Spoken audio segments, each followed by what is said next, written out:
The Court of Public Opinion is a part of the Amateur Radio Network. Well, just heard earlier reports about reopening PA, and I have some things I want to add into. First of all, I work at a Charlotte radio station, and I've been a radio announcer for over 5 years.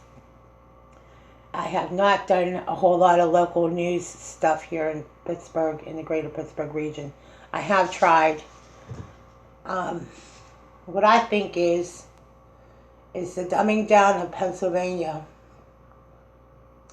and it's all deliberate, and it's done amongst each other. And when you're used to good leadership, it's hard to get used to the arrogance that I've noticed in Pennsylvania. You know what? You know what chases people away from topics? It's not that there isn't content and information out there. It is that residents, when you look for leadership, and you have good leadership, and you have good people that are willing to put themselves out there a little bit and, clearly give us a timeline. What I see is, and I didn't know this because I wasn't paying attention to the news here locally, that there were the stay-at-home orders were basically like a Stasi.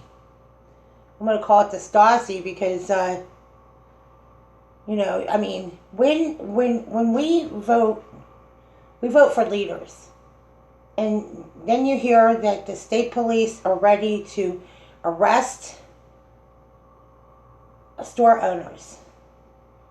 See, I believe in Pennsylvania. I believe that Pennsylvanians are the type of people that when you have good leadership, you don't have to threaten with fines. You don't have to threaten people with, incarceration. You don't have to do that. Not if you have good leadership. Most reasonable store owners recognize why the stores needed to shut down and why the schools are shut down. What we need is to hear a plan that when your children go back to school, what it would require to go back to school, and what it would require to go back to work, and what it would require to go back to living the day-to-day life. Like, I would expect that if you want to go back to work, that you have to have a doctor's excuse clearing you of any medical problems. It would be just like as if you were going to school. Same thing with homeschool. Like, your children want to graduate school. There's seniors this year want to graduate. Your parents.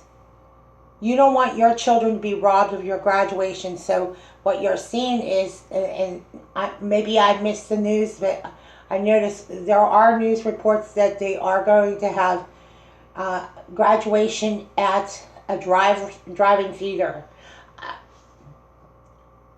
There should be something at least in place now so that you can prepare ahead of time.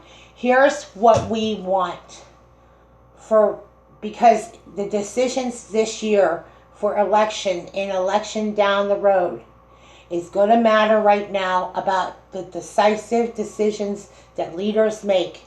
And when we have decisions, it gives you a chance, the resident, the PA resident, disagree or not, gives you a chance to at least, look at your budget, look at what you want, and look what you want to see happen in a year from now and 2 years from now. Most businesses cannot have a business plan without at least outlining what they want and how they're going to make their consumer or their customer happy. The same thing with a restaurant. Like, restaurants cannot open without having a menu. This is the same thing that basically we need. We need a menu of things that need to be done, or a checklist, and maybe not a menu, but a checklist of things that need to be done. And that way you have a little clearer idea of what you will get when you go back to work. Now, this report was just about 30 minutes ago from KDKA, and it's about reopening Pennsylvania. So when stores and restaurants start to reopen gradually, and people start to gradually get back to work and get back to doing what they need to do, of course, this is where I credit Governor Wolf, because to force us back into a different way of life, because that's basically what a lot of people are. They're going to be new restrictions and new conditions. One, I think, I'm offering this as a resolution, because I think Governor Wolf needs to know that having a medical excuse makes more sense. Like, at least that means, you're signed off, you're okay to go to work, you're okay to go to school, or whatever that might be between now and the reopening of the school and reopening of the businesses. I mean, that's at least a great start. It puts the power back into the hands of the people. The people of Pennsylvania, there have been some very arrogant people that have really talked people away from knowing what goes on in your community. I look at some of my old friends and family from up near Seneca Valley, and they don't engage at all. And they're not the kind of people that don't engage. So I want to know why. It's a participant government. If it's just about democracy, then we need to be participating. Especially some of my friends and family who have children and grandchildren. You need to know what's going on in the school district. You need to know, like, when you go to register to vote, or the day comes to the polling station, you need to know where you're going to be voting. Believe it or not, it's very difficult. The day I've done it, so I know, because I made the mistake of going and finding out where my polling station is the day of the election, and it could be a long day. What I'm saying is, there's a lot of arrogance in politics. Don't get arrogant about this. You need to know that information is important to you and your family. Why I call the Court of Public Opinion is because there's so many opinions, and there are so many people that deter people from getting involved and engaged. These are your communities. This is about your livelihood.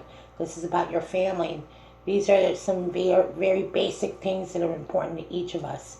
Thank you for listening to our broadcast here.